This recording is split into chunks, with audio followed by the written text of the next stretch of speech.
Oh, interesting. Well, what do you make of that, Brian Claypool, defense attorney?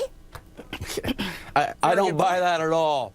Liana Harris has no incentive to distance herself from her husband, Ross Harris. Hear me out. Here's why. Because Ross Harris, let me finish. Ross Harris is going to argue at trial. It was either an accident or he has some kind of diminished capacity, and that negates the criminal intent.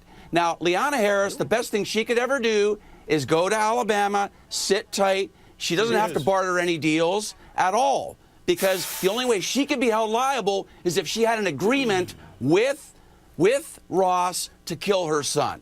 So now, there's no incentive you for her just to said do that there's no incentive for her to distance herself from her husband, who at the very least was, intentional or not, according to cops, sexting 6 different women, including a teenager, at the time that their son is roasting to death in a hot car in a torturous death. Seek advice and counsel from her husband's attorney. She got her own attorney so she could get counsel and advice for herself. And let me tell you, Brian, you and I both know that when there's 2 possible, and I'm not saying suspects, I'm saying possible suspects in any case, the prosecutor is looking at both of those parties to see how much do they know and can we use them against each other. And there's a reason why we're not hearing from her or from her attorney, because there might be conversations going back and forth between the prosecutors and Liana to decide, is she a witness? Is she a possible suspect? Can we use her against her husband? Those are all the other things that are going on, and there's a benefit to Liana to not come out and say anything now, or her attorney, because that keeps the options open for her.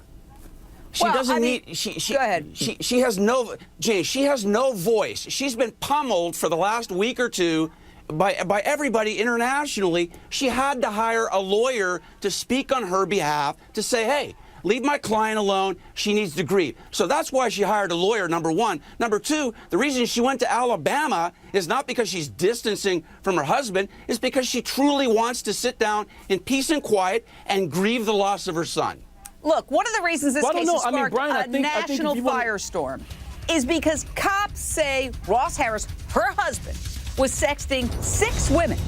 6 women, sending photos of his erect penis to some of them while his son was dying inside his sweltering car.